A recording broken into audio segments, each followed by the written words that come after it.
Molly is a definition of a hating ass trick, and she needs to be smacked in the face. Hi guys, you are watching Etcetera With Est. Remember to like, share, subscribe, all that good-ish, follow, tell your friend, tell a friend, all that good stuff. Okay, I'm gonna get right into it. It's Insecure season 4 episode 5. Okay, now it is the day before the block party. Obviously Issa's very nervous. We don't know what has happened with the headliner dropping out and if she's found a replacement and things like that, but we assume that she has because obviously it's the next day. Nathan calls her. If you remember, Nathan was her boyfriend, or the guy she was dating last season, and he kind of ghosted on her, and he's also friends with Andrew, Molly's boyfriend. It's revealed later in the episode that Nathan helped Issa to secure the headliner, which is Vince Staples, West Coast rapper. I really like Vince Staples, actually. I don't know if Nathan and Issa, they're going to rekindle something.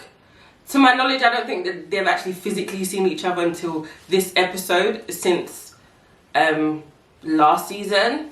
So, yeah.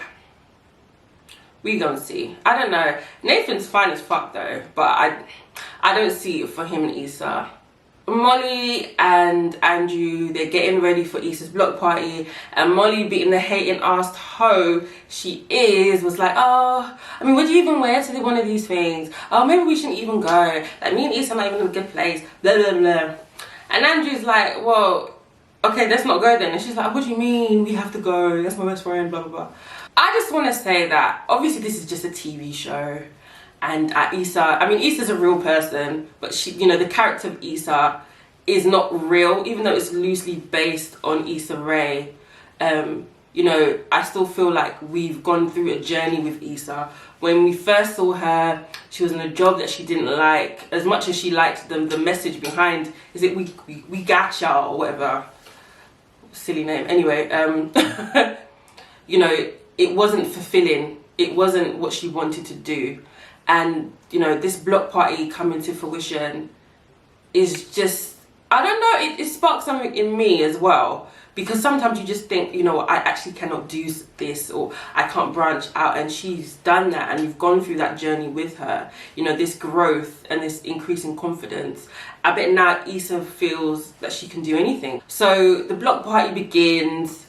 There's a lot of white people in the area. I don't know what, I just thought this is going to be some back garden thing. Well, not a back garden thing, but I just thought, well, actually, do you know what? I think because I don't know how long a block is in American terms, but I just assumed it was like a street party. But it looked really big. Initially, there's not a lot of people that are there, and the people that are there aren't the target audience that she wanted, i.e. black people. So she's very anxious. It was really good to see Tiffany and Kelly supporting Issa, right from the beginning. Kelly being Kelly, she's met a guy called Darnell, and she, for whatever reason, decided to have a British accent. I assume she was trying to do like a Southern English accent, i.e. somebody like me, and it didn't sound anything like me. It was horrible. And I just feel like Americans feel like we talk like this posh kind of accent, and it's just like, not all of us do that. I mean, Issa, in the episode 1 or 2, you came for Nigerian people, and now you're coming to slaughter my accent.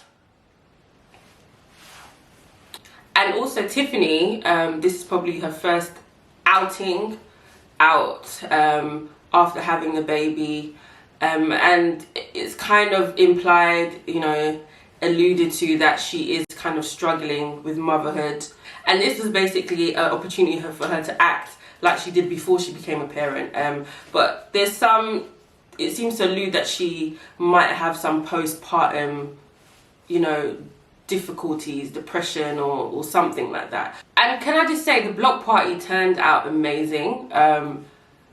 Vince Staples performed, Sir performed, other artists as well performed, and it just seemed like a good time. Like, that's something I would go to 100%. And I see I see Issa's vision, I see what she wanted, and it probably surpassed anything that she even thought about. Condola makes an appearance, another trick-ass bitch. I don't understand Condola. I mean, not only is her name stupid, I just think what she did was very unprofessional. I mean, obviously on the day she did come through with, you know, what she said she was going to, you know, put out business-wise, but she completely avoided Issa. Issa did not know why she wasn't speaking to her, why she wasn't communicating with her. She didn't even know her and Lawrence broke up. And when she did find that out, you know, she's like, I didn't know, you know. I don't think anyone knew. Lawrence wasn't even there. I just think Condola's method doesn't make any sense, because when she was dating Lawrence, she was happy to kind of forge a friendship with Issa and continue being friends with her. Now she's not dating Lawrence anymore. You know, oh, I should distance myself. You should have been done that. I just think Condola should have been a bit more professional and just, you know, explain the situation. You know, me and Lawrence not together anymore, but obviously I'm still going to help you with this block party. What do you need me to do? Or this is what needs to be done. Simple and straightforward. So let me backtrack and Pussypot. Molly gets there and Issa's like, is even surprised that she's even there. Because at the beginning of the episode, she was like, you know, I don't really fucks with Molly right now, when she was talking to Nathan. And obviously with Molly not helping Issa speak to Andrew about getting a new headliner. So she probably just assumed, you know what, she's, you know, we're not talking right now. Cool. Molly comes anyway with Andrew, and she's like, oh, why wouldn't I be here? I'm your best friend. Really? And the thing is, I bet Molly hadn't even asked Issa, you know, did you get a new headliner, or is there any other, you know, let me just stop before I get angry, before I start getting mad. Okay, fast forward to when a performance is going on, and Molly and Andrew are sitting down, and Andrew's like, you know what, this is actually really good, like, you know, and Molly was like, yeah, like she was surprised. Now, is it just me? But I just got very hating vibes from that, you know? Like, Molly was completely shocked that Issa pulled off something to this magnitude. Now, I mean, I understand, we've all got that friend that, you know, they say they're going to do something, it never gets done, or when they do something, it's not to the level that you think it's going to be because, you know, they don't commit to anything.